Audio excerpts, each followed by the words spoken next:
Hello everyone, welcome to this YouTube channel. My name is Harshita Sharma, and in this channel I basically talk about and teach about like full stack concepts.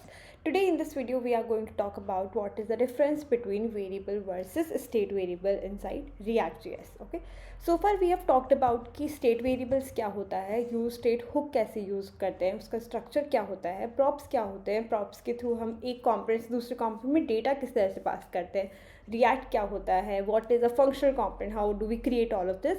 If you have not watched those videos, please go and check out the previous videos of the playlist. Now let's continue with this video. In this video हम लोग ये बात करेंगे कि that when exactly you should use a variable and when exactly you should use a state variable, और React components के अंदर एक variable और एक state variable के अंदर क्या difference होता है. Okay, so mostly we have talked about so far कि state variable किस तरह से create करते हैं, किस तरह से use करते हैं and all of this. ठीक है, अगर आप कोई भी normal variable create करते हो तो वो कब create करना चाहिए आपको और एक state variable कब create करना चाहिए. ठीक है, एक डिफरेंस है जो कि सबसे बड़ा डिफरेंस है और वही सारा मतलब उसका यूजेज वगैरह सब कुछ डिसाइड करता है. ठीक है, so always remember this thing कि जब भी आप एक स्टेट वेरिएबल क्रिएट करते हो, फॉर एग्जांपल आपने स्टेट वेरिएबल क्रिएट करने के लिए हम लोग क्या करते हैं, const A set A and then use state state and then हम यहाँ पे कुछ वैल्यू पास कर देते हैं. ठीक है, वी पास सम वैल्यू. अगर आपको कोई वेरिएबल क्रिएट करना है तो आप कैसे करोगे, let B is equals to 20 something like this. तो अगर आपने यहाँ पर आपने एक स्टेट वेरिएबल क्रिएट किया है, यहाँ पर आपने एक normal variable, state variable and this is your normal variable. Okay, अब क्या होगा, आप जब भी इन वेरिएबल्स की वैल्यू को सेट करने की कोशिश करोगे, ठीक है, व्हेनेवर यू विल ट्राई, तो अगर आपको कोई वेरिएबल की स्टेट वेरिएबल की वैल्यू को सेट करना है, आपको मॉडिफाई करना है वैल्यूज़ को. ठीक है,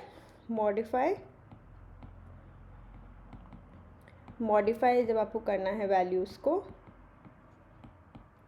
तो आप किस तरह से करते हो, आप यहाँ पे पास करोगे सेट ए एंड देन 20, आपने ये पास किया. ठीक है, अगर आपको नॉर्मल वेरिएबल को मॉडिफाई करना है तो आप क्या करोगे, B is equals to 30, right.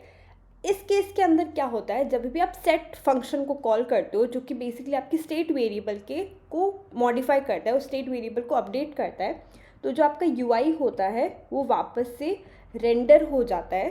वो आपका जो यूआई है जहाँ पर आपका पूरा का पूरा कंपोनेंट विजिबल है आपके वेब पेज पर, वो वापस से रेंडर होकर के आपके अपडेटेड स्टेट वेरिएबल की वैल्यू को वहाँ पर डिस्प्ले करता है. ठीक है, but in this case UI render नहीं होता है. ठीक है, तो आपका वेरिएबल का वैल्यू अपडेट होगा.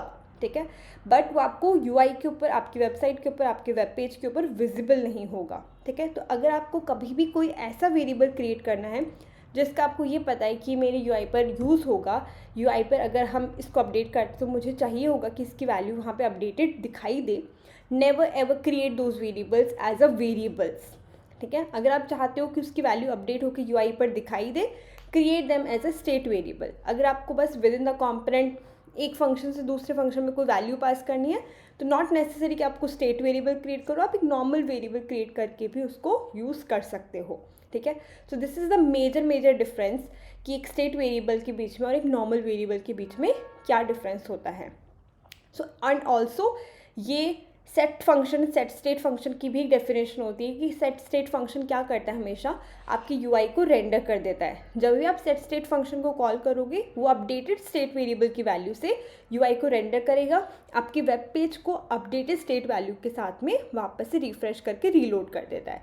रीलोड करेक्ट वर्ड नहीं, पर आपके वेब पेज को न्यू क्रिएट करके वापस से अपडेटेड स्टेट वेरिएबल की वैल्यू के साथ में डिस्प्ले करता है. ठीक है, थ्योरेटिकली इसके अंदर यही डिफरेंस है. इसको इम्प्लीमेंट करके देते because without implementation nothing makes any sense. ठीक है, तो let's go to our VS code और फिर हम देखते हैं कि हम लोग इसको किस तरह से इम्प्लीमेंट कर सकते हैं. Okay, so what I will do is that inside हम लोगों ने लास्ट जो कवर किया था वो हमने ये किया था कि हमारे पास में कोई स्टेट वेरिएबल है, हमने यूज स्टेट हुक यूज़ करके उस स्टेट को अपडेट किया था and then we displayed it. ठीक है, इस वीडियो के अंदर अब हम लोग एक न्यू फाइल क्रिएट करते हैं inside the components folder only. ठीक है, let's name it as variable and state dot JSX. ठीक है, आपने ये क्रिएट किया. Will start by writing import React from React. ये नेसेसरी नहीं होता, आज के टाइम पे रिएक्ट के लेटेस्ट वर्जन के अंदर ये इंपॉर्टेंट नहीं है for you to import React in any of the functional components और the components that you are creating, ठीक है। पर हम लोग की हैबिट है तो आई जस्ट राइट इट। अगर आप नहीं भी लिखोगे तो कंपोनेंट वर्क करेगा और अच्छे से रन भी करेगा, ठीक है। So now what you will do, export, I hope it's visible और may be I will increase the size, ठीक है। सो एक्सपोर्ट कॉन्स्ट, हम एक फंक्शन क्रिएट करते हैं जिसको हम लोग नेम्ड एक्सपोर्ट कर रहे हैं, नॉट द डिफॉल्ट एक्सपोर्ट, ठीक है। Export const function where state and then the function definition, ठीक है।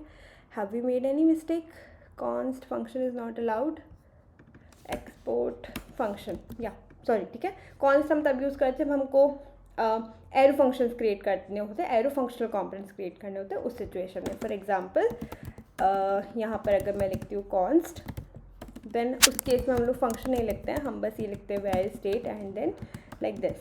अगर आपको इस तरह से भी क्रिएट करना है आप ऐसे भी क्रिएट कर सकते हो, आपको ऐसे करना है आप ऐसे भी कर सकते हो, ठीक है। Let's keep it commented. यहाँ पर अब इसके अंदर हम लोग रिटर्न फंक्शन लिख देते हैं और एक हम सिंगल एलिमेंट होना चाहिए, जो आपका कंपोनेंट हमेशा एक सिंगल HTML एलिमेंट को रिटर्न करना चाहिए। This is the first rule of the JSX, ठीक है। फिर उसके बाद में हम एक H1 हेडिंग लिखते हैं, दैट स्टेट वेरिएबल वर्सेस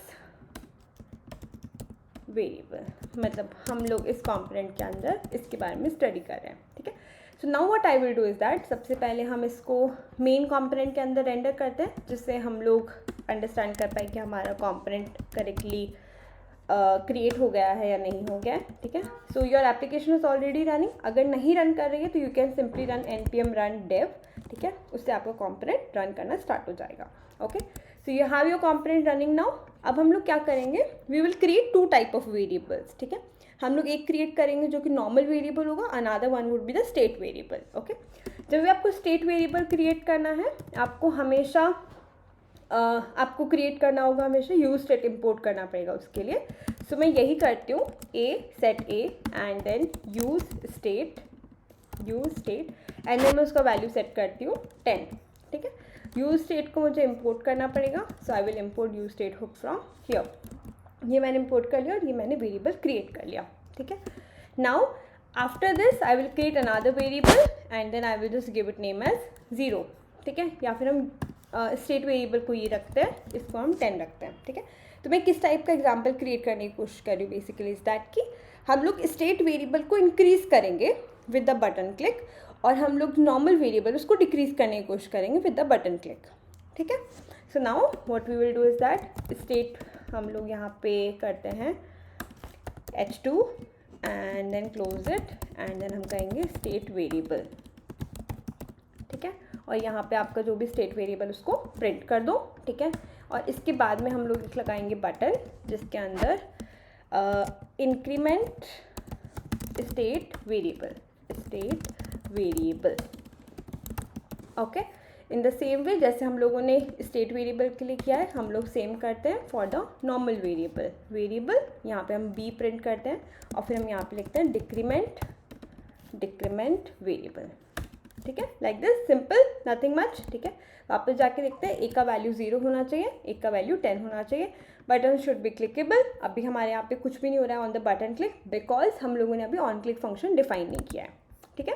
अब हम लोग ऑन क्लिक फंक्शन डिफाइन करते हैं। ऑन क्लिक यहाँ पर हम लोग कहते हैं हैंडल स्टेट, ठीक है। हैंडल स्टेट इंक्रीमेंट, हम लोग ये कह सकते हैं handle state increment.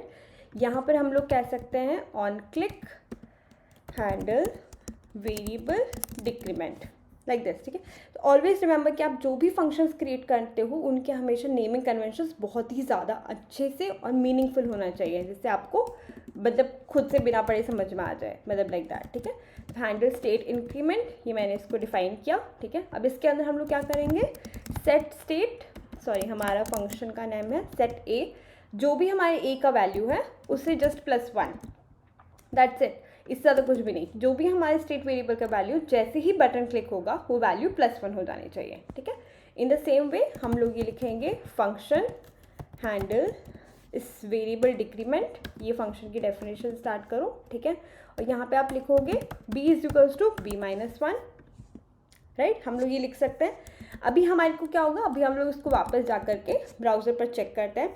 The moment you will increase the state variable value, आपको यहाँ पर वेरिएबल की वैल्यू अपडेट होती हुई भी दिखेगी, ठीक है, कि जब आप इसको इंक्रीज कर रहे हो तो आपका स्टेट वेरिएबल यूआई पर अपडेट हो रहा है, ठीक है। When you will do this, you won't see any difference inside your decrement variable, जो आपका नॉर्मल वेरिएबल है उसके अंदर कोई भी डिफरेंस नहीं है, ठीक है।